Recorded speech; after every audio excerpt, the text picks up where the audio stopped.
নমস্কার, সুপ্রভাত। রিপাবলিক বাংলা সকাল 7টার খবর নিয়ে আমি পিউ রয়েছি আপনাদের সঙ্গে। একাধিক গুরুত্বপূর্ণ খবর জানাবো। শুরুতেই আপনাদেরকে জানাই যে আজকে কিন্তু এসআইআর এর শুনানির একেবারে শেষ দিন, আর তার আগেই ভিডিও কনফারেন্স করলেন জ্ঞানেশ কুমার। পরিষ্কার তিনি বলে দিয়েছেন তালিকায় যাতে কোনো রকম অবৈধ নাম না থাকে, অবৈধ ভোটারের নাম না থাকে, বিদেশির নাম না থাকে, এবং সেক্ষেত্রে জেলা শাসকদের পর্যন্ত রেয়াত করা হবে না। একবারে কড়া নির্বাচন কমিশন। তো আগামীকাল শুনানি পর্ব শেষ হচ্ছে, অর্থাৎ এসআইআর এর যে প্রক্রিয়া চলছিল আগামীকাল তার শেষ দিন। তারপর আর কোনো শুনানি নয়, তারপর শুধুমাত্র স্ক্রুটিনি। সেই শেষ দিনের আগেই গুরুত্বপূর্ণ বৈঠক, অত্যন্ত তাৎপর্যপূর্ণ।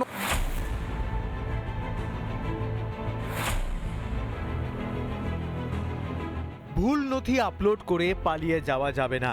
চূড়ান্ত ভোটার তালিকায় কোনো গরমিল বরদাস্ত করবে না নির্বাচন কমিশন। নির্ভুল কাজ না হলে ইআরও, এইআরও ও ডিএমদের বিরুদ্ধে কড়া ব্যবস্থা নেওয়া হবে।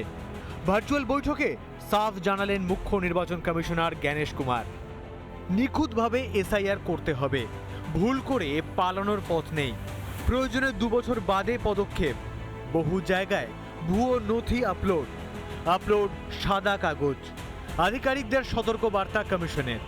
ফুল কমিশন ডিও সঙ্গে আমাদের সঙ্গে এসআইআর কি প্রোগ্রেস হয়েছে আমাদের এখন ডেট আসছে 21 তারিখ মধ্যে সব ইআরও কে কাজ শেষ করতে হবে। 28 তারিখ মধ্যে রোল টানতে হবে, ওর আগে হেলথ চেকআপ করতে হবে, স্ক্রুটিনি করতে হবে। এসব থেকে খারাপ কাজ দক্ষিণ 24 পরগনায়। কমিশনের ভৎসনা দক্ষিণ 24 পরগনার জেলা শাসককে। পাশাপাশি বৈঠকে কমিশনের তোপের মুখে কোচবিহার, জলপাইগুড়ি, মালদহ, উত্তর 24 পরগনা, পূর্ব মেদিনীপুর, পূর্ব বর্ধমানের জেলা শাসকও। আমাদের রাজ্যে দুর্ভাগ্যবশত পথে পথে তৃণমূল সরকার বাধা সৃষ্টি করছে, কেন ওরা চায় না প্রথম দিন থেকে এসআইআর হোক। ওরা জানে এসআইআর হলে ওদের গল্প শেষ। এদিকে কমিশনের একের পর এক নির্দেশ অমান্য রাজ্যের। ব্যাখ্যা চেয়ে রাজ্যের মুখ্য সচিব নন্দিনী চক্রবর্তীকে তলব নির্বাচন কমিশনের। তলব পেয়ে দিল্লিতে মুখ্য সচিব নন্দিনী চক্রবর্তী।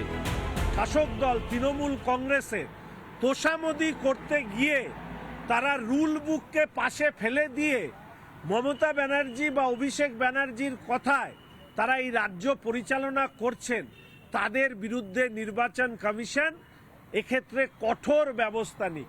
এই ধরনের অফিসাররা পশ্চিমবঙ্গের লজ্জা। রাজ্য এখনো নাছোড় চেষ্টা করছে ভোটার তালিকায় জল মেশাতে, তবে পাল্টা কমিশন কোমর কষেছে। 9-6 এবার আর হচ্ছে না, দুধ আর জল আলাদা হবেই। কমিশনের অ্যাকশনে সেটা স্পষ্ট। রিপাবলিক বাংলা। নানা ধরনের কন্টেন্ট দেখার জন্য লাইক করুন, শেয়ার করুন আমাদের ফেসবুক পেজ, সাবস্ক্রাইব করুন আমাদের ইউটিউব চ্যানেল। পাশাপাশি অন্যান্য ব্রেকিং নিউজের জন্য অবশ্যই চোখ রাখুন রিপাবলিক বাংলায়।